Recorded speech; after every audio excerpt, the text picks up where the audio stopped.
After the death of his estranged father, a feared but respected Hells Angels biker, a young boy enters the old man's dusty garage for the first time in his life. As he cleans through the remnants of his father's rough existence, he discovers a carefully hidden box filled with letters, photos, and small handmade gifts meant specifically for him.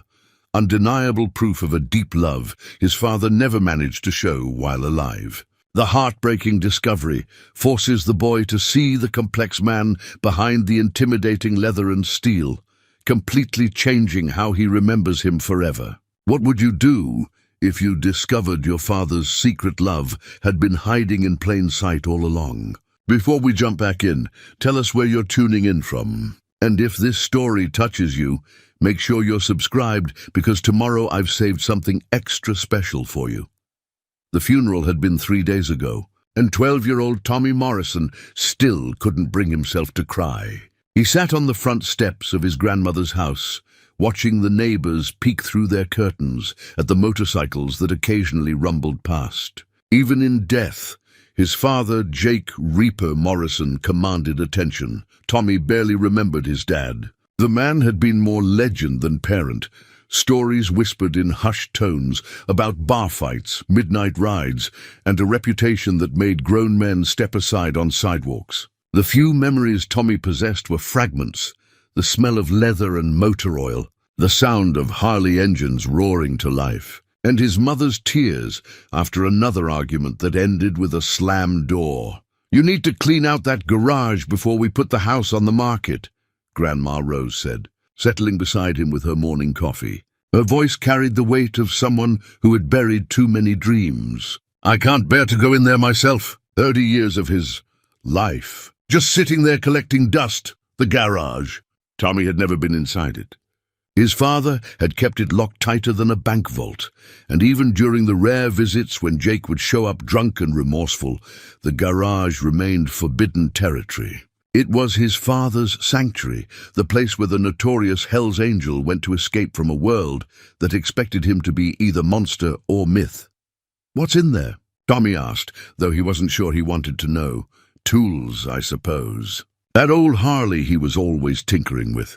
Probably beer bottles and cigarette butts." Rose's voice softened. "Maybe some answers you've been looking for." Tommy had stopped looking for answers about his father years ago. When kids at school bragged about fishing trips and baseball games with their dads, Tommy learned to change the subject. When Father's Day came around, he focused on helping his mother forget the day existed. Jake Morrison had chosen his brotherhood over his blood, and Tommy had made peace with being unwanted. The house itself felt like a museum to a life Tommy never understood. Faded photographs on the mantel showed a younger Jake, smiling, clean-shaven, holding Tommy as a baby, with something that might have been pride. But those images felt like artifacts from someone else's life, not his own. His mother had refused to come to the funeral. "I buried that man years ago," she'd said, though Tommy caught her crying when she thought he wasn't looking. The divorce papers had been signed when Tommy was 5, but the damage had been done long before any lawyer got involved. Jake's devotion to the Hells Angels had consumed everything else, leaving behind a trail of broken promises and empty chairs at dinner tables. Now the club members kept showing up, parking their bikes on the street like metal monuments to grief. They'd nod respectfully at Tommy, these leather-clad giants with names like Diesel and Skull, but none of them seemed to know what to say to a kid whose father had been more absent than present. They understood loyalty and brotherhood, but the delicate relationship between father and son remained foreign territory. "The key's on his dresser," Rose continued, gesturing toward the house. "That old brass one with the skull keychain. I suppose it's time someone faced whatever's in there." Tommy stared at the garage door, painted black and weathered by decades of neglect. It looked like the entrance to another world, one where his father had retreated when the weight of family responsibility became too heavy to bear. Part of him wondered if opening that door would finally answer the question that had haunted him since childhood. Why hadn't he been enough to make his father stay? The morning sun cast long shadows across the driveway, and Tommy could almost imagine his father's Harley, pulling in one last time. But Jake Morrison's riding days were over, and all that remained was the mystery of what he'd left behind in the place where he'd spent more time than he ever had with his son.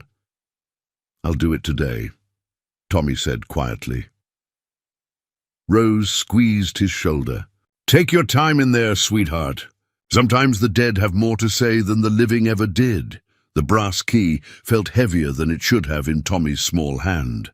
The skull key chain, a miniature version of the patches that adorned his father's leather vest, seemed to grin at him with hollow eyes. He'd found it exactly where Grandma Rose said it would be, sitting on the dresser next to a faded photograph of his parents on their wedding day, when hope still lived in his mother's eyes. Walking through his father's house felt like trespassing. Everything remained exactly as Jake had left it. Coffee cup still sitting on the kitchen counter with a ring of dried residue at the bottom. Motorcycle magazines scattered across the coffee table. And the lingering scent of cigarettes and motor oil that had become his father's signature cologne. Tommy paused at the kitchen window, looking out at the garage that loomed like a fortress in the backyard. The building was larger than most people's bedrooms, with small windows set too high to see through and a heavy wooden door that looked like it could withstand a siege. His father had built it himself, Grandma Rose had mentioned, back when he still believed in things like family and permanence. The Hells Angels had been Jake's real family, though. Tommy understood that now, in ways he couldn't when he was younger. The club provided structure, loyalty, and brotherhood that somehow his father couldn't find within the walls of his own home. The irony wasn't lost on Tommy that a man who'd sworn allegiance to outlaws had been more dependable to his riding partners than to his own son. Phone calls from club members had been constant since the funeral. They spoke about Jake with reverence usually reserved for war heroes or saints. "Your old man saved my life in Bakersfield," one gruff voice had told him. "Took a beating meant for me when a deal went south." Another had shared how Jake had helped him get clean, staying up nights talking him through withdrawal when his own family had given up. These stories painted a picture of a man Tommy didn't recognize. The Jake Morrison he knew was the father who missed birthdays, forgot Christmas presents, and showed up drunk to school events when he bothered to show up at all. But apparently, there was another Jake, one who inspired loyalty, commanded respect, and earned the kind of love that made grown men cry at funerals. Tommy wondered which version was real, or if somehow both could exist in the same person. Maybe the garage held the answer. Maybe it would just confirm what he'd always suspected, that his father's heart had room for everyone except his own son. The back door creaked as Tommy stepped outside, the sound unnaturally loud in the morning quiet. The garage door stood before him like a challenge, its black paint faded and peeling in places where weather had worn through his father's careful maintenance. Two heavy padlocks secured it, one old and rusted, the other newer and more substantial. Both opened with the same skull-adorned key. As the locks fell away, Tommy realized he was holding his breath. Whatever lay beyond this threshold had been sacred to his father, important enough to keep secret from everyone, including his own family. The thought that he was about to violate that privacy made his stomach twist with guilt. But Grandma Rose was right. Someone had to face whatever Jake had left behind. The door opened with surprising ease, as if his father had maintained the hinges even when he'd neglected everything else. A rush of stale air escaped, carrying decades of accumulated memories in its musty embrace. Tommy's eyes adjusted slowly to the dim interior, sunlight filtering through dirty windows to reveal shapes and shadows that gradually resolved into recognizable objects.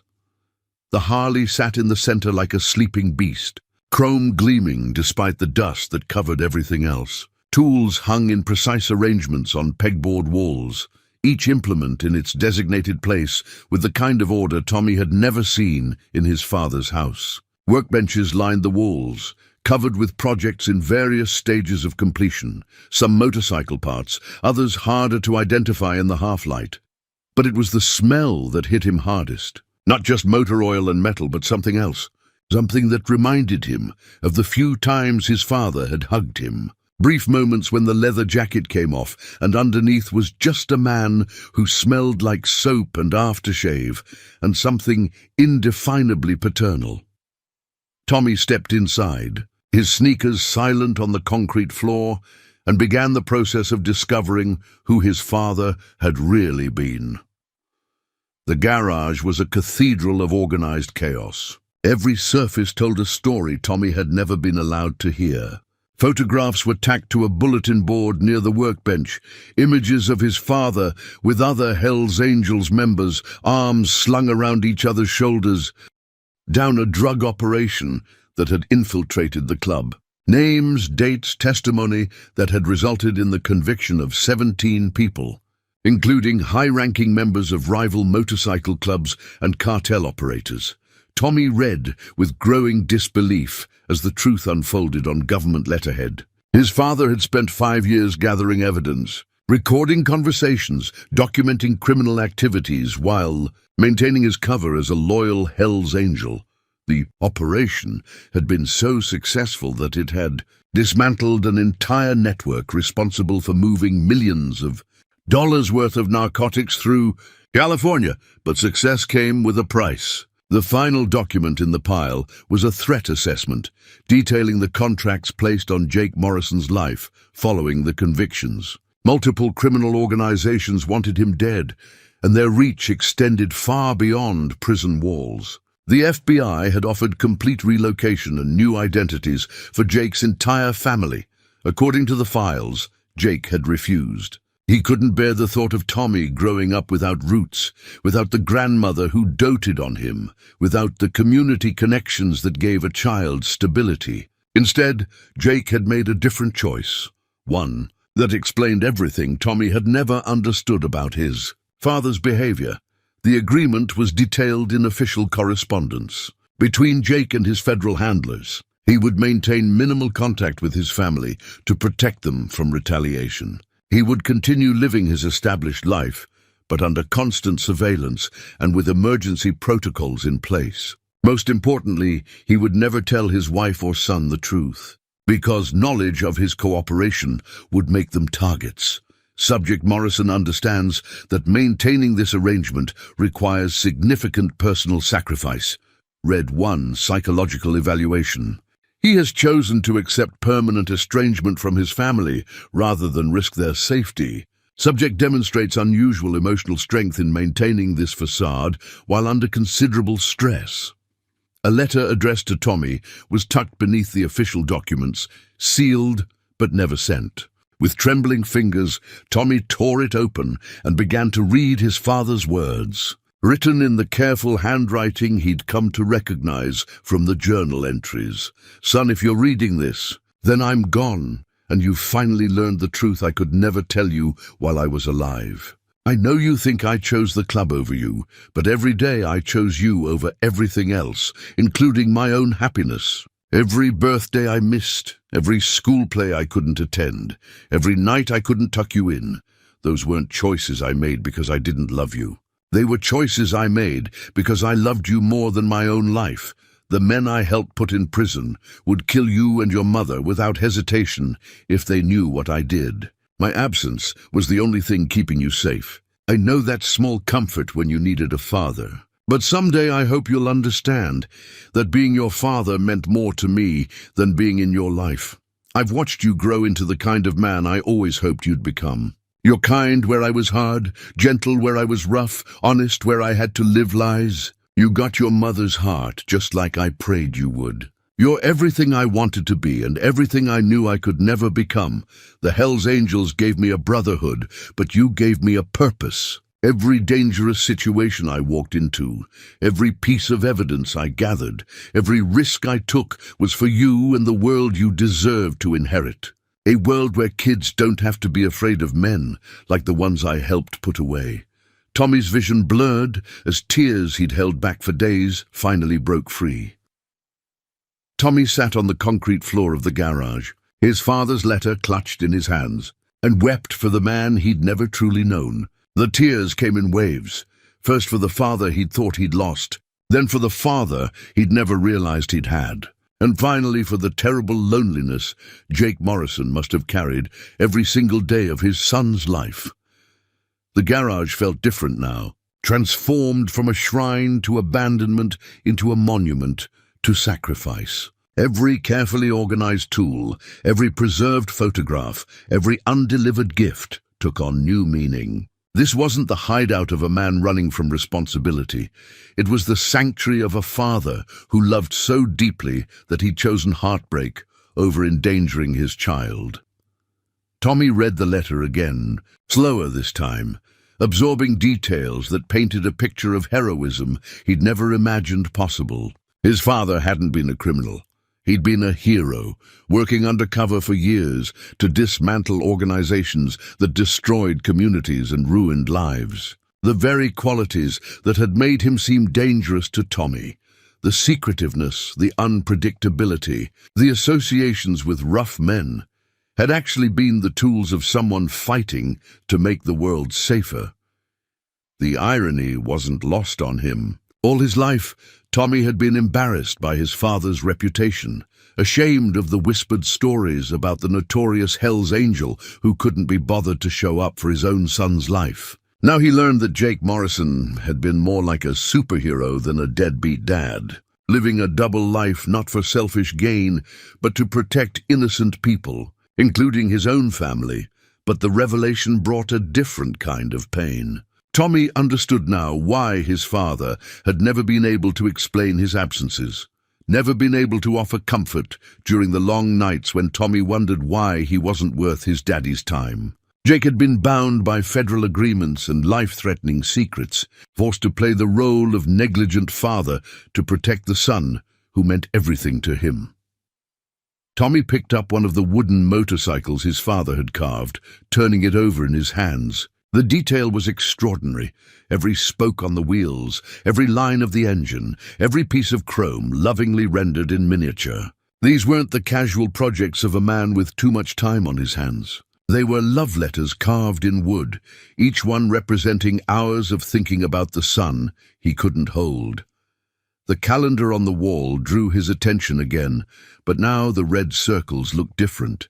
They weren't marks of a father tracking his failures. They were the careful notations of a man who celebrated his son's life from a distance, who marked every milestone with the dedication of someone for whom those moments were precious beyond measure. Tommy stood and walked to the bulletin board, studying the photographs with new eyes. The pictures of his father with other Hell's Angels members weren't celebrations of brotherhood. They were evidence of deep cover, documentation of relationships that must have felt poisonous, even as they were necessary. Jake's smile in those photos looked different now, strained around the edges, the expression of a man playing a role that went against everything he truly valued.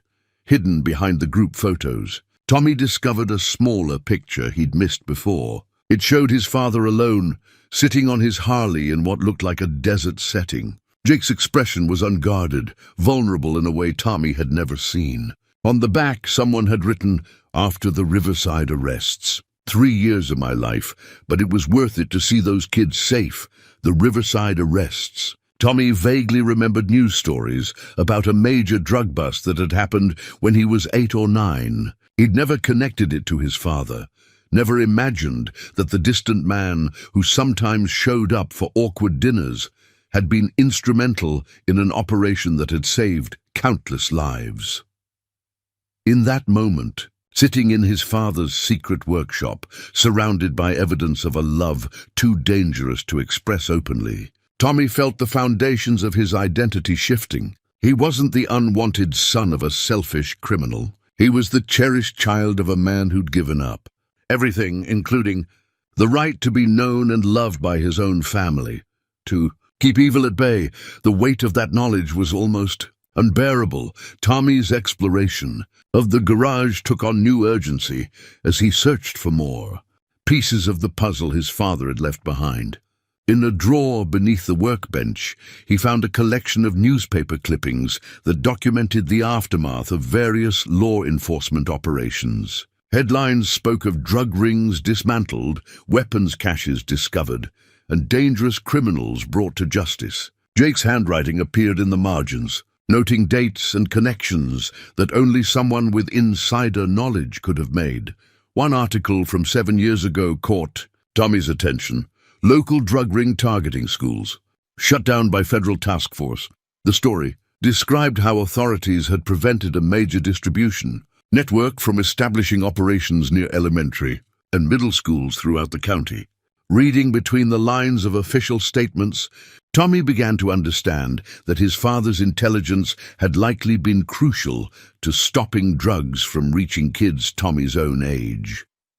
The realization hit him like a physical blow. While Tommy had been sitting in classrooms feeling sorry for himself because his dad never showed up to school events, Jake had been working to ensure those same classrooms remained safe from the predators who would destroy young lives for profit. His father's absence from Tommy's school plays suddenly seemed insignificant compared to his role in keeping the school itself free from danger.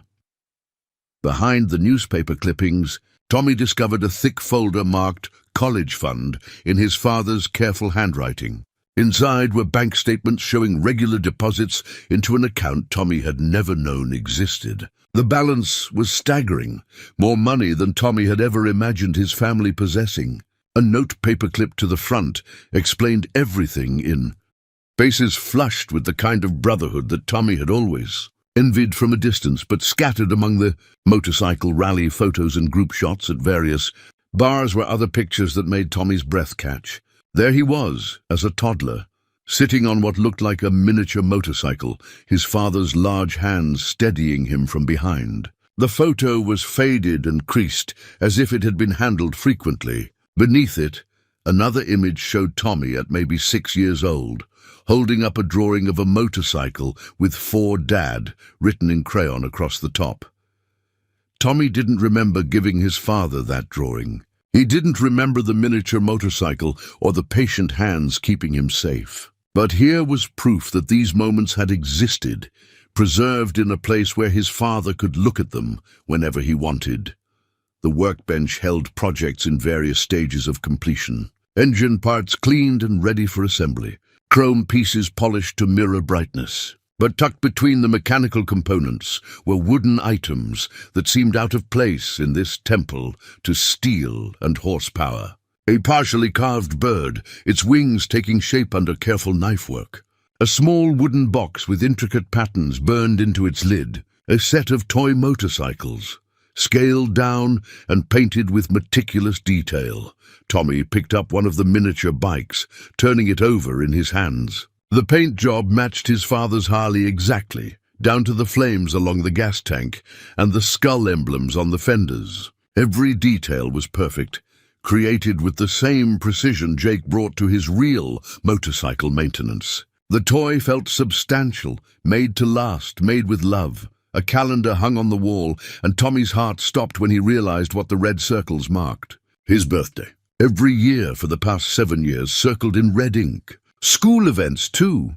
The Christmas concert where Tommy had played violin, the science fair where he'd won 2nd place, even the field day where he'd come in last in every race but had gotten a participation ribbon.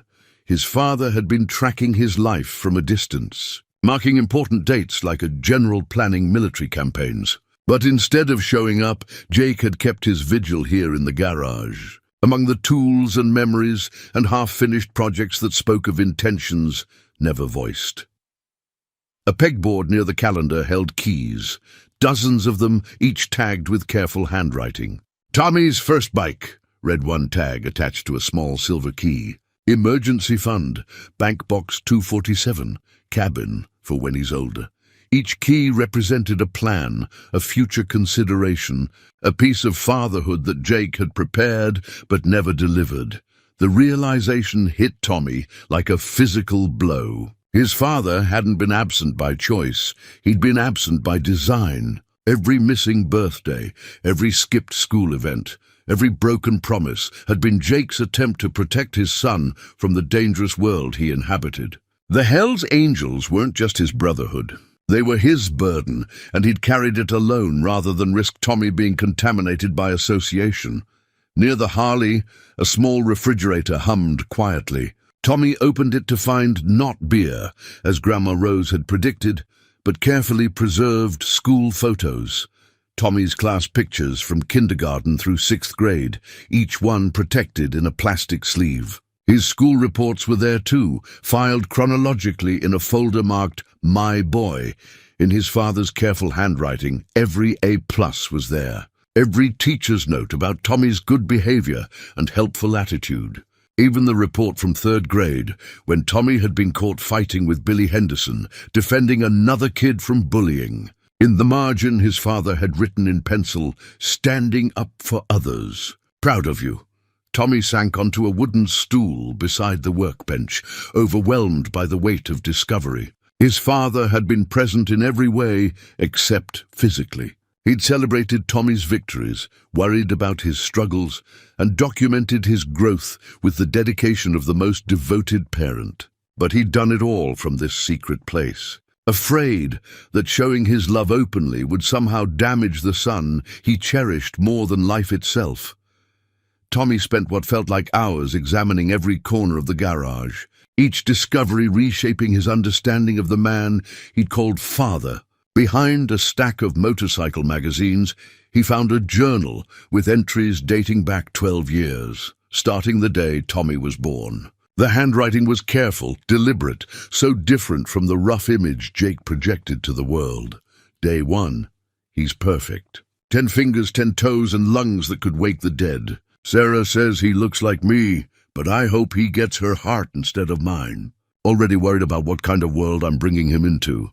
Day 30. Can't sleep. Keep checking on him every hour. Sarah thinks I'm being ridiculous, but what if something happens? What if my past catches up to us? Maybe I should have stayed away from the beginning. Day 100. He smiled at me today. Really smiled, not just gas like Sarah claims. For a second, I thought maybe I could be the kind of father he deserves. Then Diesel called about trouble with the Mongols, and reality came crashing back. The entries continued chronologically, documenting Tommy's first steps, first words, first day of school. But they also chronicled Jake's growing fear that his lifestyle would eventually endanger his family. References to club business became more frequent, mentions of rivals and threats that existed in shadows Tommy had never imagined. Year 3. Had to miss his birthday party. There's a contract out on 3 of our guys, and we can't leave town until it's resolved. Watched from across the street as he blew out his candles. Sarah didn't see me, but Tommy looked right at the window where I was standing. Sometimes I think he knows I'm there even when I can't be. Year 5. The divorce papers came today. Can't blame Sarah for wanting out. She deserves better than watching over her shoulder every time we go to the grocery store. Tommy deserves better too. Maybe if I stay away, they'll both be safer. Year 7. Tommy made on a roll again. Smart kid. Too smart. He's starting to ask questions about why Daddy doesn't live with them anymore. Sarah tells him I'm working, but he's old enough now to know that's not the whole truth. Part of me wants to tell him everything. But how do you explain to a 7-year-old that his father chose loyalty to a motorcycle club over bedtime stories? The journal revealed the war that had raged in Jake's heart for years, love for his son, battling against fear for his safety. Every absence had been calculated, every missed event a sacrifice made to keep Tommy's world clean and separate from the violence that shadowed the Hells Angels. Near the back of the garage, Tommy noticed something that had been hidden behind the Harley. A tall cabinet locked with yet another padlock that yielded to the skull key. Inside, the shelves were filled with carefully wrapped packages, each one labeled with a date and occasion. Tommy's 8th birthday, Christmas, age 9, first day of high school, years of gifts purchased and wrapped but never delivered. Tommy's hands shook as he unwrapped the package marked for his 8th birthday. Inside was a remote-controlled motorcycle, the same model he'd begged his mother for but never received because they couldn't afford it. The box was still pristine, as if Jake had been waiting for the right moment to give it to him. Another package contained a leather jacket, sized for a 12-year-old with Tommy embroidered on the back in the same style as the Hells Angels patches. But this jacket bore no club insignia, no symbols of the brotherhood that had claimed his father's primary allegiance. It was clean, new, a father's attempt to share his world without tainting his son with its dangers. At the bottom of the cabinet, Tommy found a metal box that felt different from the others, heavier, more significant. The box bore no label, no date, but something about its placement suggested it was the most important item in the entire garage. His father had positioned it like a cornerstone, the foundation upon which everything else was built. The box was locked, but Tommy noticed a small keyhole that looked different from the others. Among the tagged keys on the pegboard, one stood apart, smaller, silver, hanging on a chain that looked like it had been worn around someone's neck. The tag simply read, "When you're ready to understand." Tommy's hands trembled as he reached for the key. The small silver key slid into the lock with a soft click that seemed to echo through the garage like a gunshot. Tommy's heart hammered against his ribs as he lifted the lid of the metal box, unsure whether he was crossing a threshold he could never return from. The hinges moved silently, revealing contents that would shatter everything he thought he knew about his father and himself. Inside lay a thick manila envelope, its surface worn from handling, along with official-looking documents wrapped in plastic. But what caught Tommy's attention first was a photograph lying on top, a picture of his mother, young and radiant, holding a baby that could only be him. Written on the back in his father's handwriting were the words, "My family, my everything, my reason for living and my reason for staying away." Tommy's hands shook as he lifted the photograph and reached for the manila envelope underneath. The papers inside were legal documents, but not the kind he expected. At the top of the first page, in bold official lettering, was the heading, "Witness Protection Program, Classified." The words hit him like a physical blow. Witness protection. His father hadn't been just another Hells Angel. He'd been an informant. The documents detailed Jake Morrison's cooperation with federal authorities in bringing Jake's familiar script. "Son, the government pays well for the kind of work I do, but I've never touched a penny of it for myself. Every payment, every bonus, every reward for successful operations has gone into this account for your future. I may not be able to give you the childhood you deserve, but I can make sure you have every opportunity to build the life you want." The bank statements went back 12 years, documenting a father's commitment to his son's future, even when that son didn't know his father cared. Regular deposits coincided with news stories about major arrests and successful prosecutions. Jake Morrison had been funding his son's education, with blood money earned by putting his own life at risk every single day. Tommy found himself thinking about all the times his mother had worried about money, all the sacrifices she'd made to keep them afloat as a single parent. She'd worked double shifts at the diner, clipped coupons, and bought Tommy's clothes from thrift stores, never knowing that financial security was sitting in an account she'd never been told about. Jake couldn't risk revealing the money's existence because explaining it would have meant exposing his real work, putting his family in danger. A small cardboard box tucked behind the college fund files contained audio cassettes, each one labeled with dates and code numbers. Tommy found an old cassette player among his father's tools and with trembling hands inserted one of the tapes. His father's voice filled the garage, but it sounded different, harder, more dangerous than the gentleman Tommy remembered from rare family dinners. The recording captured Jake in conversation with men whose voices carried the casual menace of career criminals. They discussed territory disputes, drug shipments, and enforcement actions with the kind of detached brutality that made Tommy's skin crawl. But Jake's voice never wavered, never betrayed fear or disgust, maintaining perfect cover even when the conversation turned to topics that must have sickened him. Tommy understood that he was listening to his father's greatest performance, a role that required him to suppress every instinct toward decency and compassion in order to gain the trust of men who represented everything he stood against. The psychological toll of maintaining such a facade for years must have been enormous. Yet Jake had done it willingly because the alternative was allowing those same men to operate freely in a world that contained his son.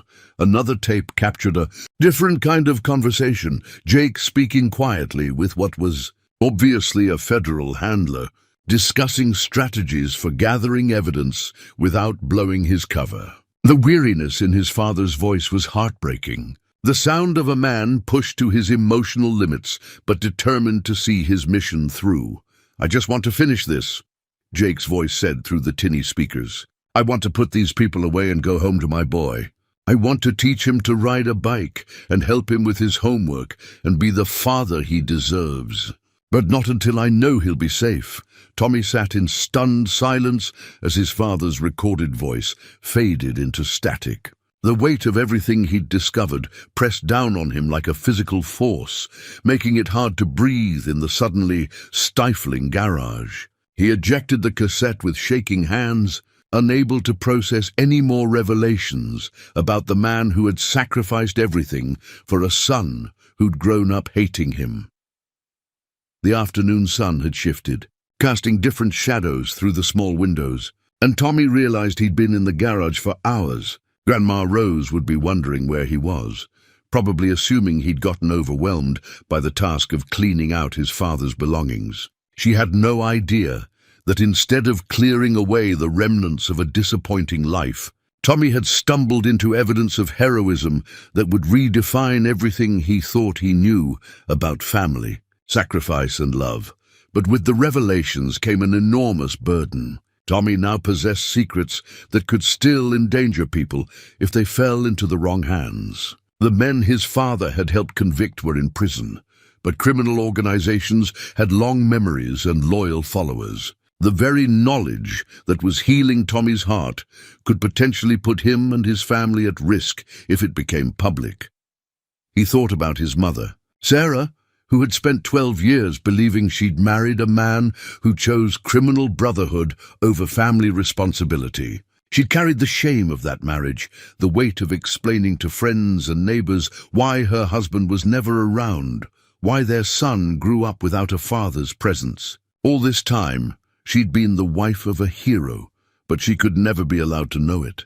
The cruelty of that truth made Tommy angry in a way he'd never experienced before. His mother deserved to know that the man she'd loved had been worthy of that love, that her instincts about Jake's character had been right even when his actions seemed to prove otherwise. But telling her would mean violating his father's sacrifice, potentially exposing her to dangers that Jake had died protecting her from. Tommy carefully gathered the most sensitive documents, the federal agreements, the threat assessments, the audio recordings, and placed them back in the metal box. Some secrets were too dangerous to share, even with the people who deserved to know them most. He would have to carry this knowledge alone, just as his father had carried the truth of his real life alone for so many years. But there were other discoveries that could be shared safely. The college fund, the photographs, the carefully preserved school reports, the handmade gifts, these were testaments to a father's love that could bring healing without bringing danger. Tommy's mother and grandmother deserved to know that Jake Morrison had been a devoted father, even if they could never learn why that devotion had required such distance. The wooden motorcycles scattered across the workbench caught his attention again, and Tommy began to see them differently. They weren't just toys. They were practice runs for the conversations Jake had never been able to have with his son. Each carefully carved detail represented words of love that couldn't be spoken, moments of connection that had to be imagined rather than experienced. Tommy picked up the leather jacket his father had bought him, the one with Tommy embroidered on the back. The leather was soft and supple, broken in despite never being worn, as if Jake had spent hours handling it, imagining the day he might finally give it to his son. The jacket fit perfectly, tailored for the boy Tommy had become, rather than the child he'd been when it was purchased. Wearing his father's gift, Tommy walked to the garage door and looked back at the space that had served as Jake Morrison's real home for over a decade. This was where his father had come to remember who he really was, beneath the cover identity he wore for the world. This was where Jake had allowed himself to be a father, even if only in imagination and preparation. The Hells Angels who had attended the funeral would never know the truth about their fallen brother. They would remember Jake as loyal to the club, unaware that his real loyalty had always belonged to a 12-year-old boy who needed protection more than he needed a present father. Tommy turned off the lights and stepped outside, locking the garage behind him. But he kept the skull key, understanding now that it wasn't just a key to a building, it was the key to understanding the kind of love that was willing to remain hidden, the kind of sacrifice that was too great to ever be acknowledged. He had work to do. Tommy found Grandma Rose in the kitchen, worry etched across her weathered face as she watched him walk through the back door wearing the leather jacket she'd never seen before. Her eyes took in the careful embroidery, the quality of the leather, and the way it fit him perfectly, and her expression shifted from concern to something approaching recognition. "That's your father's work," she said quietly, reaching out to touch the jacket's sleeve. "He always was good with his hands, even when he was little. Used to carve me birds out of soap when he couldn't sleep." Her voice carried the weight of memories Tommy was only beginning to understand. "Where did you find it?" "In the garage," Tommy replied, settling into the chair beside her. "Grandma, there are things about Dad I never knew. Things I need to show you and Mom." He pulled out the manila envelope containing the safe photographs, the ones of him as a baby, the school pictures, the carefully preserved report cards. He kept everything, every single thing about my life.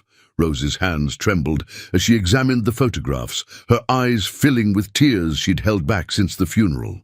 "I knew," she whispered. "I knew he loved you more than life itself, but I thought he just didn't know how to show it. Your grandfather was the same way, all love and no words, all feeling and no expression. It's more than that," Tommy said carefully, mindful of the secrets he had to protect. "He was trying to keep us safe. I can't explain everything, but Dad wasn't who people thought he was. He was protecting us by staying away." The phone call to his mother was harder. Sarah Morrison had spent 12 years building walls around her heart, protecting herself from the pain of loving a man who seemed incapable of loving her back. When Tommy asked her to come to the house, her first instinct was to refuse. She'd said her goodbyes to Jake Morrison long ago, and she had no desire to revisit old wounds. "Please, Mom," Tommy insisted. "I found things that will change how you remember him, things that will change how you remember everything." An hour later, Sarah Morrison sat in her former kitchen, staring at proof that the man she'd divorced had been documenting their son's life with the devotion of the most attentive father. The bank statements for the college fund hit her hardest, page after page of deposits that represented a fortune accumulated in secret, money that could have solved every financial struggle she'd faced as a single mother. "He let me work double shifts," she said, her voice breaking. "He let me worry about every bill, every expense, every opportunity I couldn't afford to give you. Why wouldn't he tell me about this money? Why would he let us struggle when he had this much saved?" Tommy chose his words carefully, staying as close to the truth as he could without revealing the dangerous parts. "I think he couldn't tell us where the money came from. I think his work was more complicated than we knew, and he was protecting us from something we don't understand." Rose nodded slowly, her intuition filling in gaps that Tommy couldn't explain directly. "There were men at the funeral I'd never seen before," she said. "Men in expensive suits who didn't look like bikers. They spoke to me afterward, said Jake was a hero, said his sacrifice saved a lot of lives. I thought they were just being kind." Sarah picked up one of the wooden motorcycles Tommy had brought from the garage, turning it over in her hands with the same careful attention Jake had given to carving it. "He made this for you," she said, not really a question. "He spent hours on this, thinking about you." Tears fell onto the wooden toy, the first she'd allowed herself to shed for her ex-husband since the day their divorce was finalized. "There are more," Tommy said gently. "Years of gifts he bought but never gave. Birthday presents, Christmas presents, graduation gifts. He was planning for every milestone in my life. The three of them spent the evening going through the safe artifacts of Jake's secret devotion. Each photograph told a story of a father who had loved from a distance. Each preserved report card demonstrated attention that had seemed absent but was actually profound. By the time they finished, the Jake Morrison they remembered had been replaced by someone far more complex and infinitely more tragic. "I need to see the garage," Sarah said finally. "I need to understand where he went when he left us." The garage felt different with Sarah Morrison standing in it. The space that had been Tommy's private sanctuary of discovery became charged with the presence of the woman Jake had loved enough to leave. Sarah moved slowly through the organized chaos, her fingers trailing over surfaces that still held her ex-husband's fingerprints, breathing air that still carried his scent. She stopped at the bulletin board where Tommy had first discovered the photographs. Her own face looked back at her from images she'd forgotten existed, pictures from their early marriage, when love had seemed unconquerable and the future had stretched endlessly ahead. Jake had preserved moments she'd deliberately tried to forget, holding on to their happiness, even after she'd convinced herself it had never been real. "He kept our wedding photo," she whispered, touching the edge of a picture that showed them dancing at their reception. In the image, Jake's face was turned toward her with an expression of pure adoration, the kind of look that had made her believe in fairy tales. "I threw mine away after the divorce." Tommy watched his mother rediscover the man she'd married, seeing her face cycle through emotions he'd never witnessed before. Grief, certainly, but also a kind of relief that spoke to years of self-doubt and second-guessing.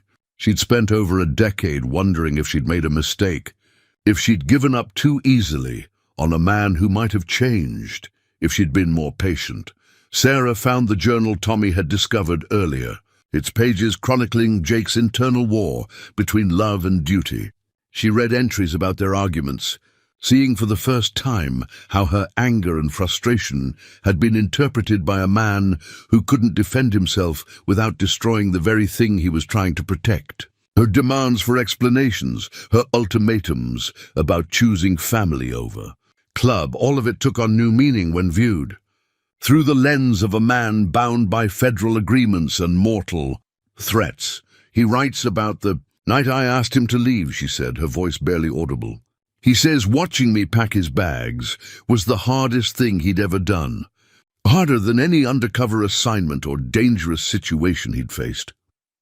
She looked up at Tommy with eyes that held decades of accumulated pain. "I thought he didn't care. I thought it was easy for him." The workshop area drew her attention next, and Sarah examined the tools with the eye of someone who had lived with their owner.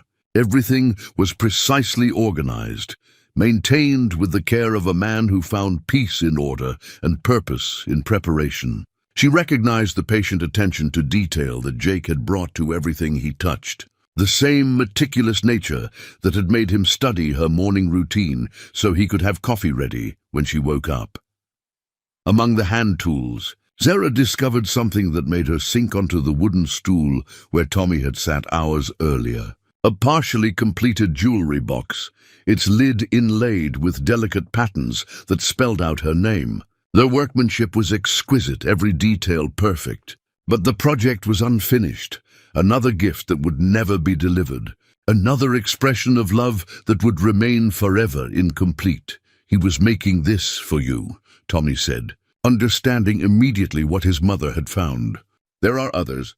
Things for birthdays, anniversaries, Christmas. He never stopped thinking about making you happy." Sarah opened the unfinished jewelry box and found inside a small velvet pouch containing her original engagement ring, the modest diamond Jake had saved for months to buy when they were barely adults themselves. She'd returned it during the divorce proceedings, unable to bear the weight of promises that seemed broken, but Jake had kept it safe, perhaps hoping someday to have the chance to put it back on her finger. The discovery broke something loose inside Sarah Morrison that had been frozen for 12 years. She wept for the marriage that had been destroyed by circumstances beyond either of their control. For the man who had loved her enough to let her hate him, and for the life they might have lived if the world had been different. He could have told me, she sobbed. He could have found a way to make me understand. No, Tommy said gently, thinking of the federal agreements and threat assessments locked safely away. He couldn't, not without putting us in danger. That evening, the 3 generations of Morrison women and Tommy sat around Grandma Rose's kitchen table with boxes of Jake's hidden treasures spread between them like pieces of a puzzle they were finally learning to assemble. The leather jacket hung on the back of Tommy's chair, a tangible reminder that some gifts transcend death to find their intended recipients. Sarah had been quiet since leaving the garage, processing revelations that required her to reconstruct 12 years of carefully built emotional defenses. Every assumption she'd made about her failed marriage was crumbling under the weight of evidence that Jake Morrison had been a devoted husband, forced to play the role of an absent one. I remember the fights now differently, she said, breaking the contemplative silence. The way he would just stand there and take it when I accused him of not caring about us. He never defended himself, never tried to explain. I thought it was because he couldn't be bothered to argue, but what if he was protecting us, even then? Rose reached across the table to squeeze her daughter-in-law's hand. Despite the divorce, Rose had never stopped considering Sarah family, never stopped hoping that somehow the broken pieces of their lives might find a way to fit back together. Jake got that from his father, she said. Some men carry their love like a burden, too heavy to speak about, but too precious to set down. Tommy opened another of the wrapped gifts from his father's cabinet, this one marked for his 10th birthday. Inside was a beginner's guitar, acoustic and perfectly sized for a 10-year-old's hands. A note tucked under the strings explained that Jake had remembered Tommy humming along to songs on the radio and thought music might be a good outlet for feelings that were hard to put into words. You mentioned wanting to learn guitar that year, Sarah said with wonder. One day after school you asked if we could afford lessons. I had to tell you we couldn't, and you never brought it up again. She touched the guitar's polished wood surface. He was listening. Even when he wasn't there, he was paying attention to everything you said. The gifts revealed a pattern of careful observation and thoughtful response. Each present addressed a specific interest Tommy had expressed, or a need he'd mentioned, showing that Jake had been monitoring his son's development with the attention of the most devoted parent. A chemistry set for the year, Tommy became fascinated with science. Art supplies for the phase when he'd wanted to be a painter. Books by authors Tommy had mentioned in passing conversations. He knew you better than I realized, Sarah admitted. Some of these gifts are things I wouldn't have thought to buy, but they're perfect for who you were at that age. Rose pulled out a manila folder she'd discovered earlier, one containing what appeared to be draft letters Jake had written but never sent. The pages were covered with crossed-out words and rewritten sentences, evidence of a man struggling to find ways to express feelings that safety protocols wouldn't allow him to voice. My dearest Sarah, read one letter dated 3 years after their divorce. I know you believe I chose the club over our family, and I have to let you believe that because the truth is too dangerous to tell. But I need you to know that every day without you and Tommy feels like dying a little bit. I ride past the house sometimes just to see your car in the driveway and know you're safe. I watch Tommy wait for the school bus from down the street, and I'm so proud of the young man he's becoming that it physically hurts not to tell him. Another letter, never finished, began, Son, I know you think I don't love you, and that's the cruelest lie I've ever had to live. You are the best thing I've ever done in this world, and protecting you is the only thing that makes the sacrifices bearable. Someday, when you're old enough to understand that sometimes love looks like abandonment, I hope you'll forgive the father who loved you enough to let you hate him. The letters revealed Jake's ongoing struggle with his impossible situation. His constant awareness of the pain his necessary absence was causing the people he loved most. Each page showed a man being torn apart by circumstances that offered no good choices, only different kinds of loss. Tommy found himself thinking about all the Father's Days he'd spent angry, all the birthdays when he'd watched for a car that never came, all the school events where other kids' fathers cheered from the bleachers while his chair remained empty. Now he understood that his father had probably been somewhere nearby, watching from a distance, celebrating Tommy's achievements in secret while maintaining the painful facade of indifference. "We need to talk about what happens next," Sarah said finally. The question of what to do with their newfound understanding hung over the Morrison family like morning fog, present and unavoidable, but not yet clear enough to navigate. Tommy knew he was walking a tightrope between honoring his father's memory and protecting secrets that could still endanger them all. The weight of that responsibility felt enormous for a 12-year-old who had spent most of his life believing he was unwanted. "The Hells Angels will want to do something," Rose said, addressing the elephant in the room. "They've been calling all week about organizing a ride in Jake's honor, maybe putting up a memorial at the clubhouse. They loved him like a brother."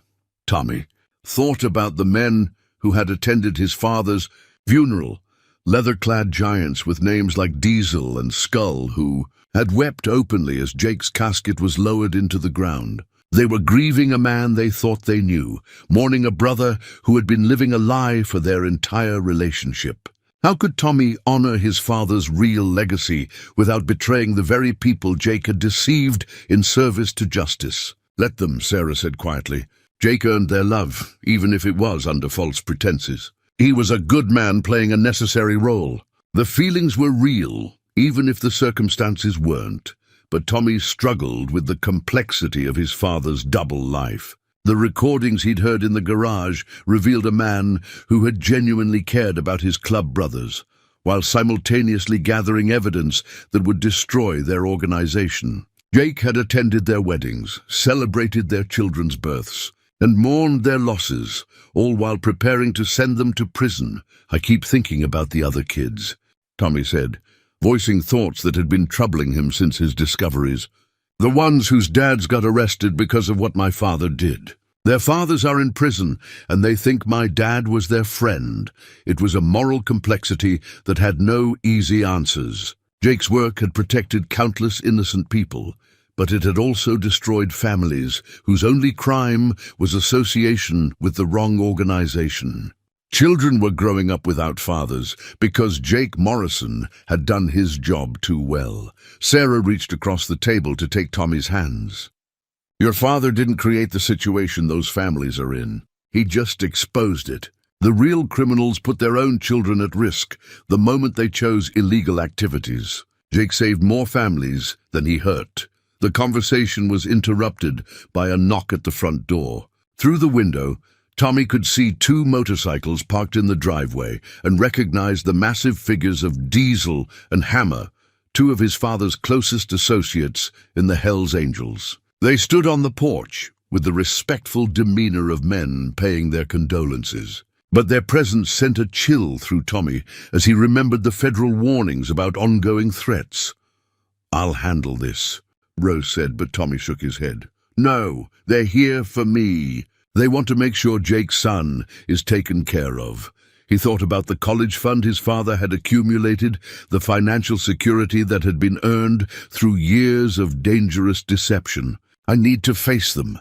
The 2 bikers removed their sunglasses and leather gloves when Rose invited them inside, their massive frames filling the small living room with an incongruous gentleness. These were men who commanded fear on the streets, but in the presence of Jake's family, they showed the reverence due to grieving survivors. "Kid," Diesel said, his voice rough with emotion, "your old man was the best of us. He saved my life more times than I can count, and I want you to know the club will always have your back. You need anything at all, you call us." Tommy looked at these men who had loved his father without knowing who he really was, and felt the full weight of the secrets he carried. They were offering protection and support to the son of the man who had betrayed them, showing loyalty to someone whose very existence represented Jake's divided heart. "Thank you," Tommy said simply, because there was nothing else he could say. Hammer pulled out a thick envelope and set it on the coffee table. "Collection from the brothers," he explained. "For your education. Jake always said you were going to college, and we want to make sure that happens." The irony was almost unbearable, the Hells Angels contributing to an education fund that Jake had already established, using money earned by destroying their organization after Diesel and Hammer left.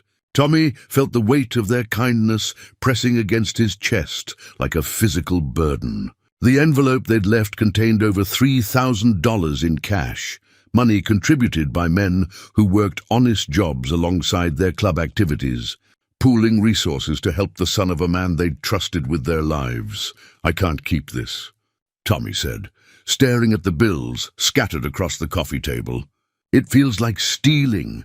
"Your father earned their loyalty honestly," Sarah replied, though her voice carried uncertainty.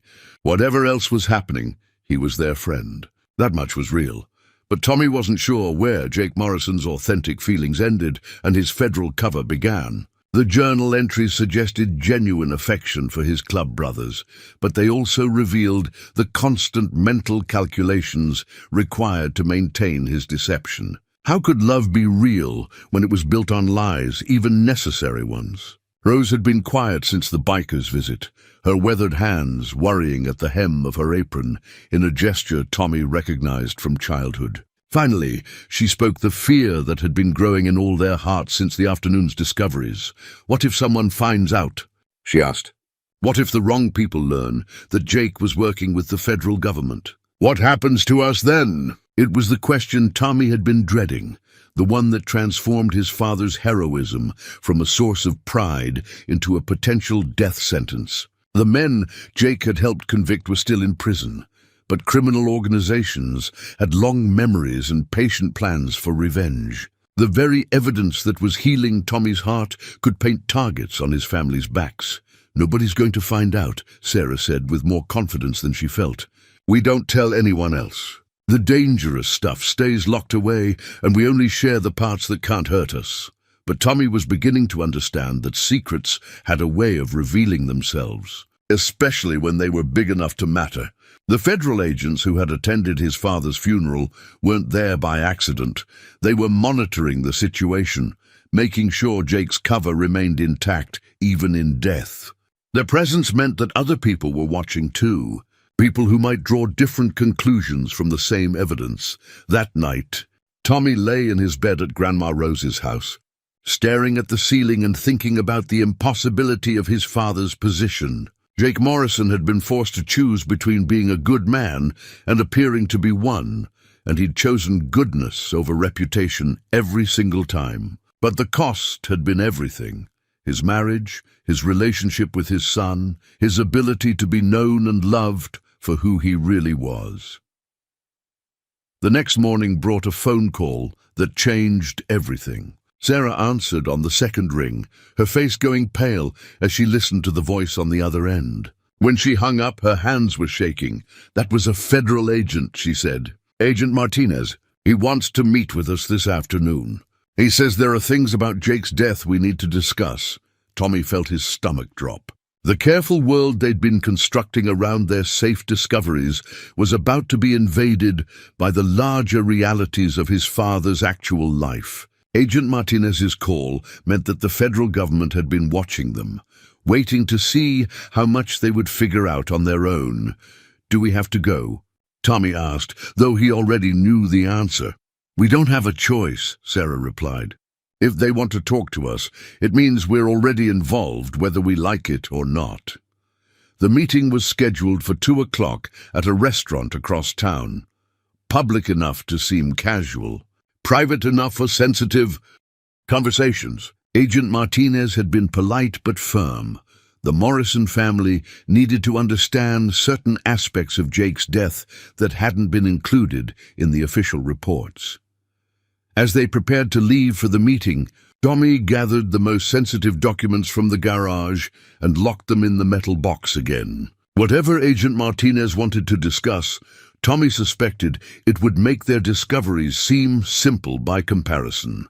Agent Martinez looked nothing like Tommy had expected. Instead of the stern, federal stereotype from television shows, he was a soft-spoken man in his 50s with kind eyes and the patient demeanor of someone accustomed to delivering difficult news to grieving families. He'd chosen a corner booth at Danny's Diner, far enough from other customers to ensure privacy but public enough to feel safe.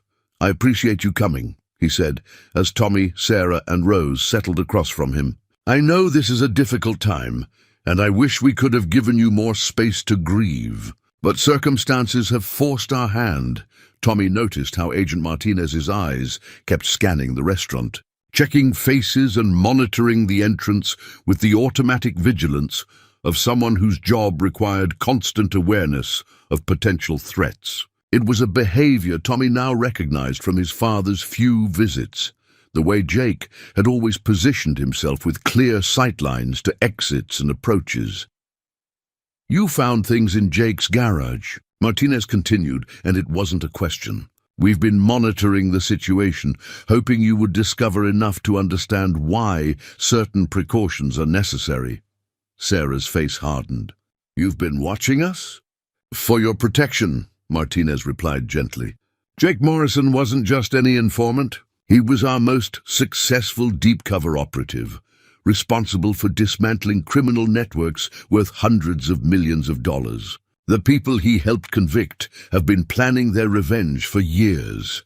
Tommy felt the conversation taking a turn toward revelations he wasn't prepared for. "Planning what kind of revenge?" Martinez paused, clearly struggling with how much to reveal to a 12-year-old who had already learned more than any child should have to process. "Your father's death wasn't an accident," he said finally. "Jake Morrison was assassinated." The words hit the table like a physical blow. Sarah gasped, her hand flying to her mouth, while Rose went completely still in the way that indicated shock too profound for immediate reaction. Tommy felt the diner around him fade into background noise as the implications of Martinez's statement crashed over him. "The official report says heart attack," Sarah whispered. "The official report says what we needed it to say to protect his family," Martinez replied. "Jake was poisoned with a compound that mimics cardiac arrest. It's sophisticated, expensive, and available only to organizations with serious resources and international connections." Tommy's mind reeled as he tried to process this new reality. His father hadn't simply died. He'd been murdered by the very criminals he'd spent years helping to convict. The heroic sacrifice Tommy had discovered in the garage was even more profound than he'd realized. Jake Morrison had literally given his life to keep dangerous people off the streets. "Who?" Tommy asked, his voice barely audible. "We have suspects, but no proof," Martinez admitted. "The cartels Jake helped expose have tentacles that reach far beyond the people we arrested. They've been methodically targeting everyone involved in the operations that destroyed their networks. 2 other informants have died in the past year under similar circumstances." The revelation recontextualized everything Tommy had learned about his father's work. It wasn't just a matter of historical justice. It was an ongoing war with active combatants who considered Jake's family legitimate targets for retaliation. "What does this mean for us?" Rose asked, her grandmother's instincts focused on protecting Tommy, even as she struggled to comprehend the magnitude of what they were hearing. "It means you're all at risk," Martinez said bluntly.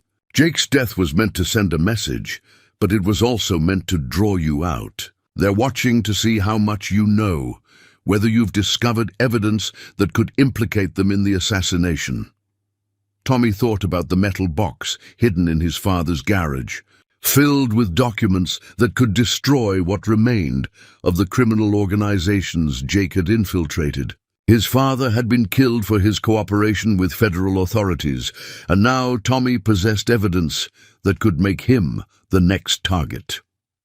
"We need to discuss your options," Martinez continued. "Full witness protection for all of you, new identities, relocation to a secure location where you can start over without any connection to Jake Morrison or his work."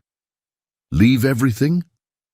Sarah asked, her voice hollow. "Our jobs, our friends, our entire lives?" "It's the only way to guarantee your safety," Martinez replied. "These people don't forgive, and they don't forget. As long as you remain Sarah and Tommy Morrison, you'll be targets." Tommy looked at his mother and grandmother, seeing his own fear reflected in their faces, and realized that his father's final gift might be the destruction of everything they'd built together.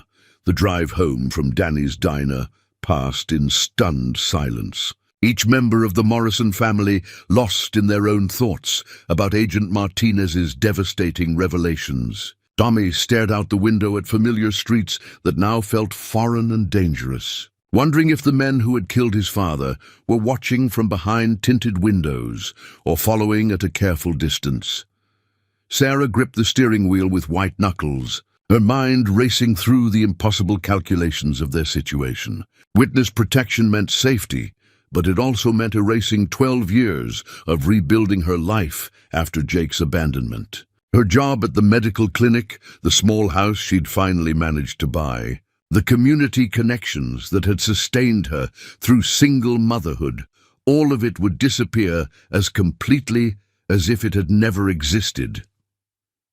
"We have 48 hours to decide," Rose said quietly, breaking the silence that had stretched since they left the restaurant. Agent Martinez was clear about that. After 48 hours, the offer expires, and we're on our own. Tommy thought about the metal box hidden in his father's garage, filled with evidence that could potentially identify his father's killers. Martinez had been evasive when asked about the ongoing investigation, but his careful word choices suggested that the federal authorities were still gathering evidence for prosecutions that might never come. "What about the Hells Angels?" Tommy asked. "Diesel and Hammer, all of Dad's friends from the club. What happens to them when they find out he was working for the FBI?" It was a question that had been troubling him since Martinez's revelations. The men who had offered their support and protection were themselves potential targets of federal investigation. Jake's assassination had exposed the entire organization to scrutiny that could destroy lives and tear apart families that had nothing to do with criminal activities. "They'll figure it out eventually," Sarah said grimly. "When the arrests start happening, when they realize how much evidence Jake gathered, they'll understand who he really was. Some of them will feel betrayed. Others might be grateful that he helped clean house. But Tommy wasn't sure gratitude would be the dominant emotion when Jake's club brothers learned the truth. These were men who valued loyalty above all else, who had sworn oaths of brotherhood that Jake had systematically violated in service to federal law enforcement. The complexity of his father's position, loving the men he was betraying, protecting society by destroying his chosen family, seemed impossible to reconcile. Back at Rose's house, they sat around the kitchen table with Agent Martinez's business card lying between them like an unexploded bomb. One phone call would trigger their disappearance into the federal witness protection system, erasing their identities and histories in exchange for the promise of safety that might never be tested.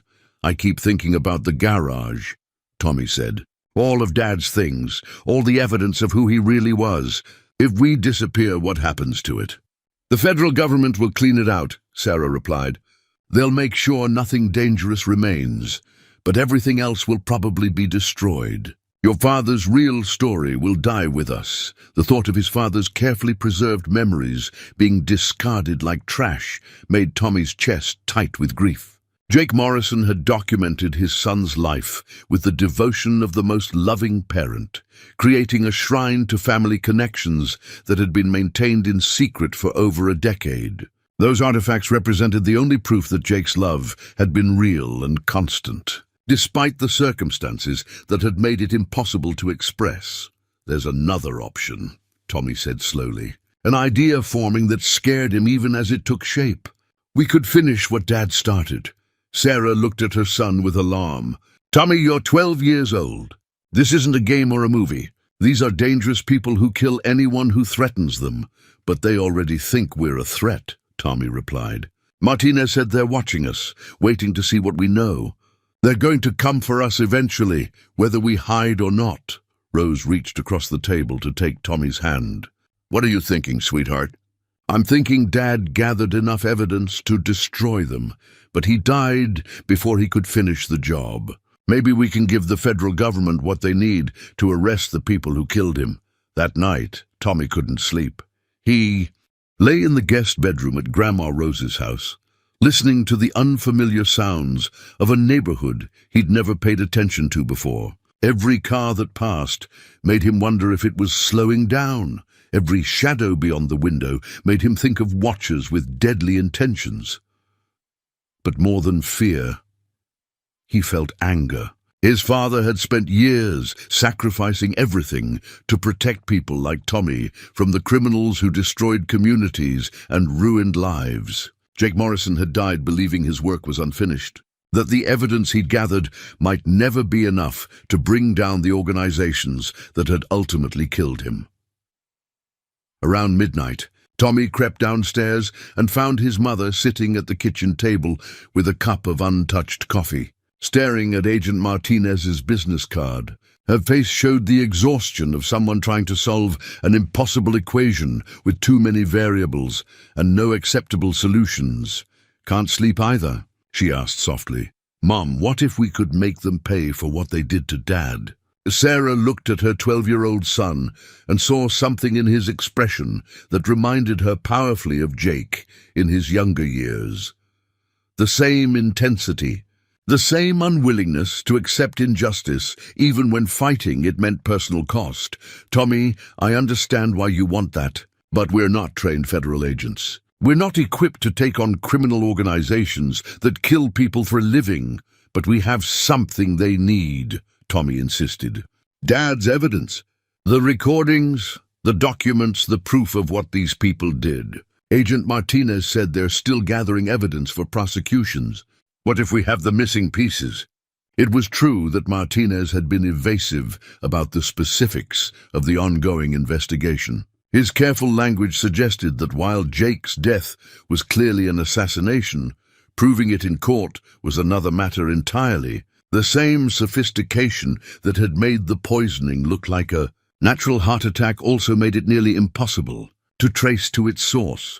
Rose appeared in the doorway wearing her robe and the expression of someone who had given up on sleep entirely. "I've been thinking about what Tommy said," she announced, "about finishing what Jake started." "Mom, please don't encourage this," Sarah pleaded. "Your father wasn't much older than Tommy is now when he decided he wanted to make a difference in the world," Rose continued, settling into her chair with the deliberate movements of someone who had made a decision. "He spent his whole adult life fighting the kind of people who prey on the innocent. Maybe it's time his family carried on that fight." Tommy felt a surge of gratitude toward his grandmother, whose support meant more than she could know. Rose had lost her son to this cause, but instead of counseling safety and retreat, she was advocating for justice and continuation. "What exactly are you proposing?" Sarah asked, her voice carrying the tone of someone who was afraid she already knew the answer. "We go back through everything Dad left behind," Tommy said. "Every document, every recording, every piece of evidence. We organize it properly and give the federal government exactly what they need to arrest the people who killed him."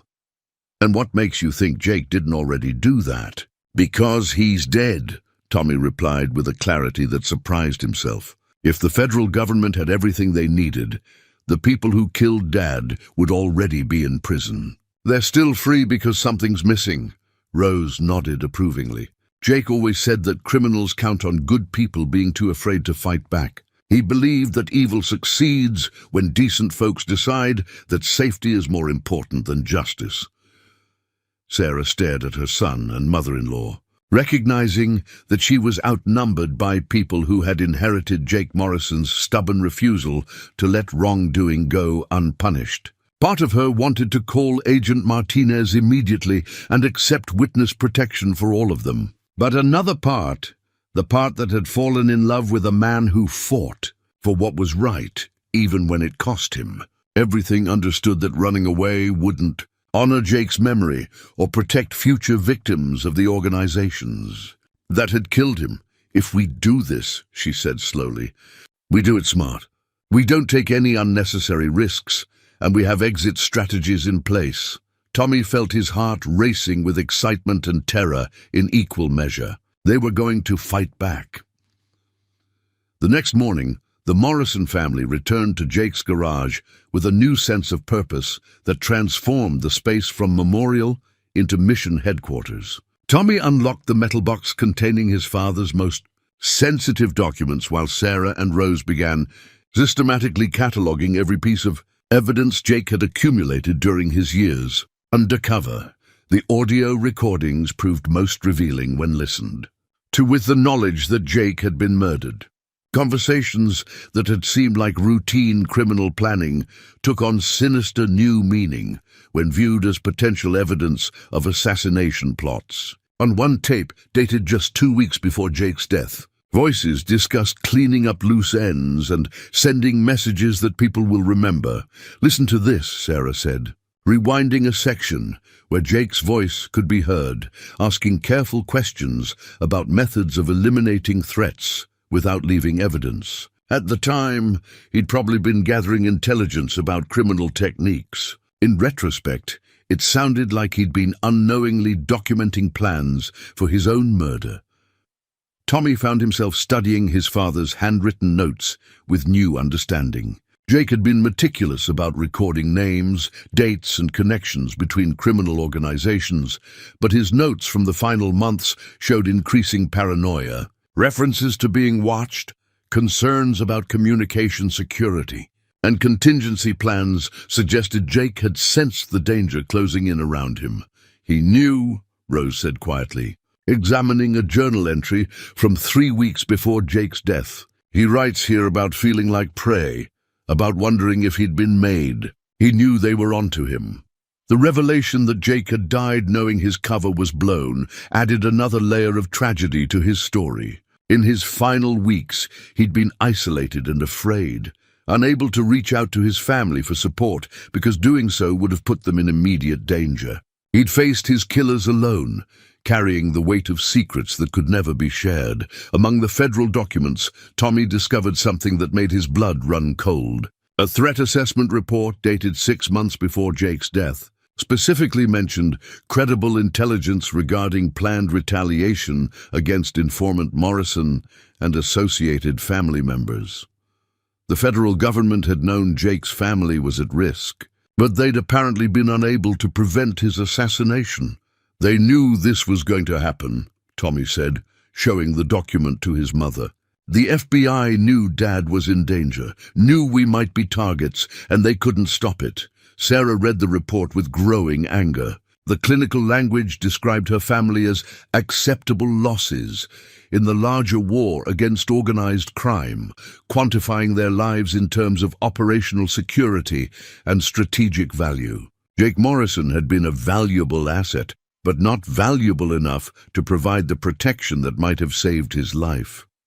"All the more reason to finish this ourselves," Rose said grimly. "We can't trust them to protect us, so we need to make sure the people who killed Jake can't hurt anyone else." Tommy spread out a timeline he'd been constructing, connecting Jake's undercover work to subsequent arrests and convictions. The pattern that emerged was devastating. Every major prosecution had been followed by retaliation against someone involved in the investigation. Witnesses had died in apparent accidents, informants had disappeared, and federal agents had been transferred or forced into early retirement. "It's not just about Dad," Tommy realized. "There's a whole campaign to intimidate everyone who helped with these investigations. They're systematically eliminating anyone who could testify against them." The scope of the conspiracy was larger than any of them had imagined. Jake's assassination wasn't an isolated act of revenge. It was part of a coordinated effort to dismantle the federal cases built on his evidence. If the criminals succeeded in silencing everyone who could testify against them, years of dangerous undercover work would be rendered meaningless. Sarah found herself thinking about Agent Martinez's evasiveness during their meeting. His reluctance to discuss specifics might have reflected not just security concerns, but genuine fear that the investigation itself had been compromised. If criminal organizations had infiltrated federal law enforcement, then working within official channels might be more dangerous than taking independent action. "We need to call Martinez," she decided, "but not to accept witness protection. We're going to offer him a deal." Agent Martinez arrived at the Morrison house within an hour of Sarah's phone call, his urgency suggesting that their decision to stay and fight rather than accept witness protection had serious implications for his investigation. He sat in Rose's living room, surrounded by boxes of Jake's evidence, his expression cycling between professional interest and personal concern, as he examined materials he'd apparently never seen before. Jake was holding back, Martinez said, after reviewing the audio recordings and threat assessments. "We knew he was gathering intelligence, but he never shared this level of detail with his handlers. These recordings could identify people we've never been able to touch." Tommy watched the federal agent's face carefully, looking for signs of the duplicity his father had learned to recognize during years of undercover work. Martinez seemed genuinely surprised by some of Jake's evidence, suggesting that Jake had been operating independently during his final months, possibly because he'd lost trust in federal security. "Why didn't Dad give you everything?" Tommy asked directly. Martinez was quiet for a long moment, clearly weighing how much truth the 12-year-old could handle. "Your father suspected there was a leak in our organization," he admitted finally. "Information was getting back to the targets of our investigations too quickly. Operations were being compromised, and people were dying." Jake started compartmentalizing his intelligence, sharing only what was necessary for immediate safety. The revelation explained why Jake's killers had been able to plan his assassination so precisely. Someone within federal law enforcement had been feeding information to the criminal organizations, making it impossible for Jake to trust even his official handlers with complete honesty. "Who's the leak?" Sarah demanded. "We don't know," Martinez replied grimly. "It could be anyone with access to classified information. Until we identify the source, every operation is potentially compromised."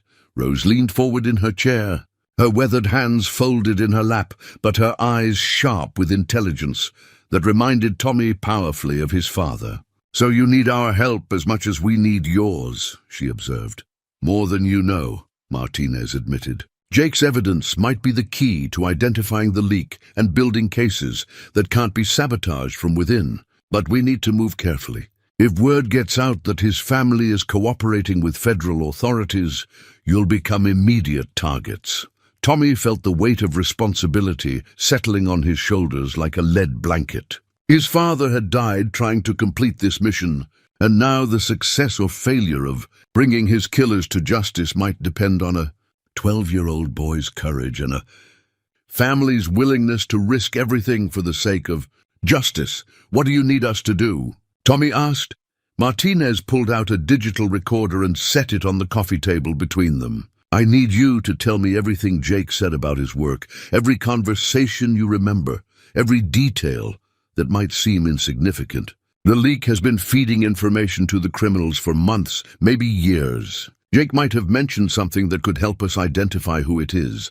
The interview lasted 3 hours, with Martinez asking detailed questions about Jake's behavior, his concerns, and his relationships with other federal personnel. Tommy found himself remembering conversations he'd thought were meaningless at the time.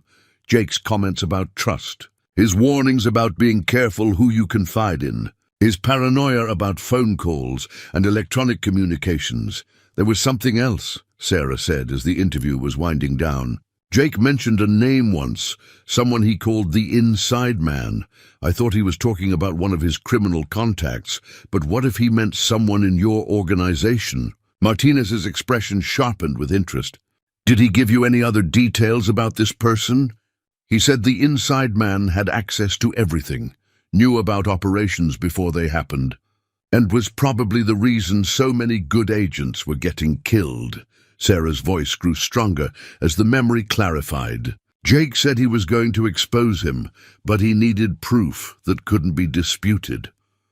Tommy felt pieces of the puzzle clicking into place. His father's secretive behavior in his final months, his reluctance to share intelligence with his handlers, his growing paranoia about communication security, it all made sense if Jake had been conducting his own investigation into federal corruption while maintaining his criminal cover. We think Dad identified the leak before he died, Tommy said, and we think the evidence is somewhere in his garage.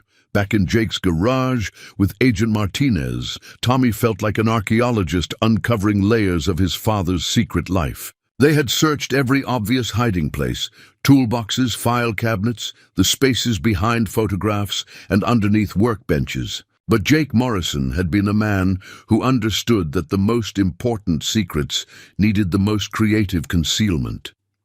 He was paranoid about electronic surveillance in his final months, Martinez said, examining Jake's workstation with professional attention.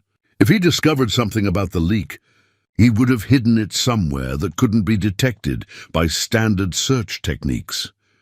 Tommy ran his hands along the pegboard where his father's tools hung in precise order, feeling for inconsistencies that might indicate hidden compartments. Each tool occupied its designated space with the kind of organization that spoke to Jake's need for control, in a life where so much remained beyond his influence. The motorcycle, Sarah said suddenly. Jake spent more time working on that bike than anything else. If he wanted to hide something important, he might have put it somewhere only he would think to look. The Harley sat in the center of the garage like a sleeping beast, its chrome surfaces reflecting the overhead lights in ways that made the machine seem almost alive. Tommy approached it with reverence, understanding that this motorcycle had been more than transportation. It had been his father's identity, his cover story, and his lifeline to the criminal world he'd been documenting. Martinez began examining the bike systematically, checking for modifications that might conceal hidden compartments. The fuel tank, the exhaust pipes, the spaces within the frame, anywhere that could hold documents or recording devices without affecting the motorcycle's performance. "Here," Tommy said, his fingers finding an irregularity in the leather seat. "There's something sewn into the padding." He pressed down and felt the outline of a small, flat object that didn't belong in motorcycle upholstery. With Martinez's help, they carefully opened the seat's leather covering and extracted a waterproof pouch containing a single memory card and a note written in Jake's careful handwriting. The note was addressed simply, "For Tommy, when he's old enough to understand." Martinez inserted the memory card into a laptop he'd brought from his car, and the screen filled with video files dated in Jake's final weeks. The first video showed Jake sitting in the garage late at night, speaking directly to the camera with the intensity of a man who knew his time was running out. "Son, if you're watching this, then I'm dead, and someone needs to know the truth about why," Jake's recorded voice said. "For the past 6 months, I've been investigating corruption within the federal task force. Information has been leaking to criminal organizations, getting good people killed, and destroying cases we've spent years building." The video continued with Jake laying out evidence of systematic betrayal, operations that had been compromised, witnesses who had died under suspicious circumstances, and patterns of intelligence that could only have come from someone with high-level access to federal investigations. "The leak is Agent Patricia Kellerman," Jake said, his voice heavy with the weight of accusation. "She's been feeding information to the Vasquez cartel in exchange for money and protection. I have recordings of her conversations, copies of her financial records, and evidence that she's been manipulating federal operations to protect cartel interests." Martinez's face went white as Jake's accusations continued. Agent Kellerman was his supervisor, the person who had assigned him to handle Jake's case and oversee the investigation into his assassination. She had access to every aspect of the federal response to Jake's death, including the decision to offer witness protection to his family. "She knows you're here," Tommy realized. the implications hitting him like a physical blow. Agent Kellerman knows we've been talking to Martinez, knows we found Dad's evidence. The sound of vehicles pulling into the driveway confirmed Tommy's worst fears. Through the garage windows, they could see black SUVs surrounding the house, and armed figures taking positions that suggested this wasn't a social visit. "We're trapped," Sarah whispered. Martinez drew his weapon and moved toward the garage door. "Not if I can help it." Agent Patricia Kellerman's voice carried through the garage door with the authority of someone accustomed to being obeyed without question. "Agent Martinez, bring the Morrison family out immediately. We have reason to believe they're in possession of classified materials that pose a threat to national security."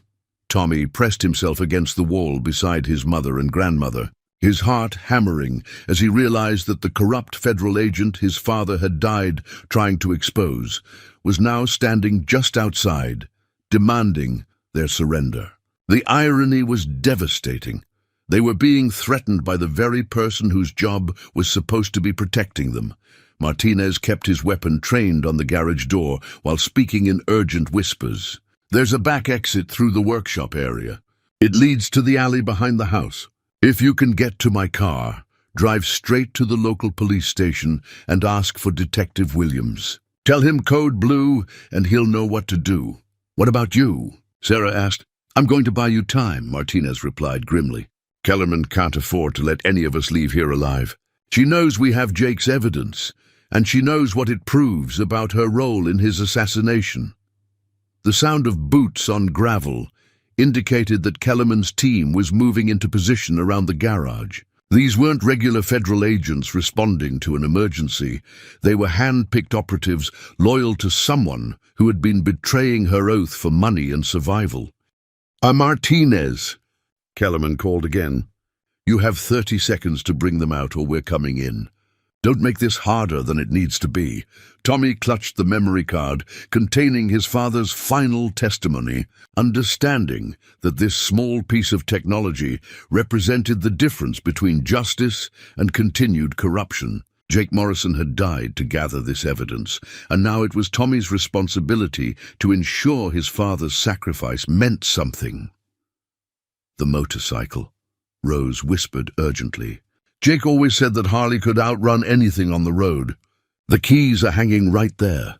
It was a desperate plan, but Tommy realized it might be their only chance. The garage had a rear door that opened directly onto the alley, and Jake's Harley was positioned perfectly for a quick escape. If they could reach the motorcycle before Kellerman's team breached the garage, they might be able to get the evidence to safety. "I don't know how to ride a motorcycle," Sarah protested. "I do," Tommy said, surprising everyone, including himself. "Dad taught me on the miniature bike when I was little. I remember. It was a fragment of memory that had been buried for years. One of the few times Jake had been present as a father rather than absent as a protector. He'd spent an afternoon teaching Tommy the basics of motorcycle operation, probably never imagining that those lessons might someday save his son's life." Martinez nodded approvingly. "The police station is 6 blocks east. Stay on residential streets, avoid main roads, and don't stop for anything." The sound of metal being cut indicated that Kellerman's team was preparing to breach the garage door. They had perhaps minutes before armed agents would flood the space, eliminating everyone who could testify about the corruption that had led to Jake Morrison's assassination.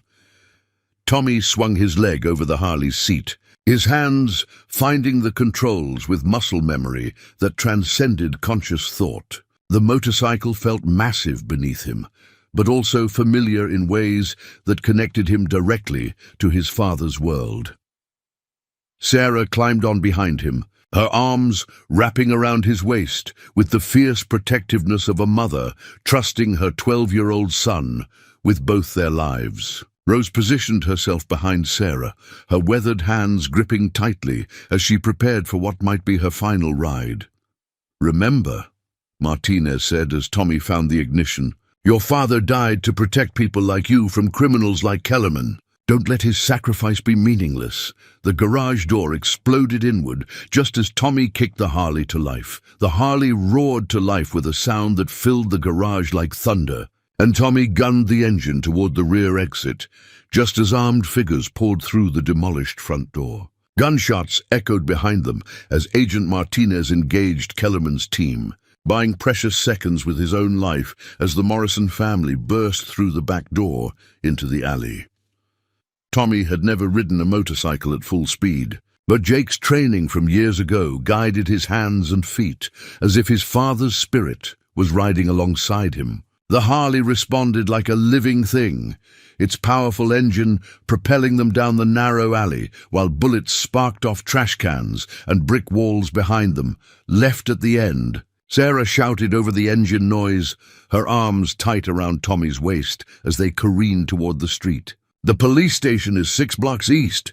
Behind them, black SUVs were already in pursuit, their engines screaming as they tried to catch up to the motorcycle that carried the evidence of Agent Kellerman's betrayal. Tommy could hear the vehicles getting closer, but he also felt something else, a connection to his father that transcended death itself, as if Jake Morrison was somehow guiding his son through the most dangerous moments of his young life. The residential streets blurred, past in a kaleidoscope of suburban safety that felt surreal given the life and death chase unfolding within it. Families were eating dinner, children were playing in yards, and normal life was continuing just feet away from a 12-year-old boy racing to save his family and honor his father's memory. Tommy took a hard right onto Maple Street, the motorcycle leaning so far that Rose's knee almost touched the pavement. Behind them, one of the SUVs tried to match the turn and crashed into a parked car, but 2 others continued the pursuit with deadly determination. There, Sarah pointed ahead to the brick building with police spelled out in large letters above the entrance. "Drive right up to the front door." Tommy aimed the Harley at the police station steps and killed the engine, sending them sliding across the concrete in a controlled crash that deposited all 3 Morrison family members at the feet of 2 startled patrol officers. The memory card with Jake's evidence remained clutched in Tommy's hand as sirens began wailing in the distance. "Code Blue!" Sarah gasped as the officers helped them to their feet. "Detective Williams!" Agent Martinez said to tell Detective Williams Code Blue. The patrol officer's demeanor changed instantly, and they hustled the Morrison family inside just as the pursuing SUVs screeched to a halt outside. Through the station windows, Tommy could see Agent Kellerman herself emerging from one of the vehicles, her face twisted with the fury of someone whose carefully constructed corruption was collapsing around her. Detective Williams appeared within minutes, a grizzled veteran whose partnership with honest federal agents like Martinez had prepared him for exactly this kind of emergency. He took possession of Jake's memory card and immediately contacted federal authorities in Washington who were outside Kellerman's sphere of influence. "Your father was a hero," Williams told Tommy as they waited in a secure conference room. "And what you did today makes you one too." Within hours, Agent Kellerman and her corrupt associates were under arrest, charged with conspiracy, murder, and treason. The evidence Jake Morrison had died gathering was finally in the hands of honest law enforcement, ensuring that his sacrifice would result in justice rather than continued corruption. Agent Martinez survived his confrontation in the garage, though he would carry scars from Kellerman's attempt to silence him permanently. He later told Tommy that Jake would have been proud of his son's courage, and that sometimes the children of heroes are called to be heroes themselves. As dawn broke over the police station, Tommy Morrison sat beside his mother and grandmother, exhausted but alive, holding the leather jacket his father had made for him. The Hells Angels would learn the truth about Jake Morrison eventually, but Tommy suspected they would understand that love sometimes requires deception, and that brotherhood transcends the boundaries of any single organization. His father's real legacy wasn't the criminal he'd appeared to be, or even the hero he'd actually been. It was the love he'd shown by sacrificing everything to protect the son. who would carry his memory forward into a safer world.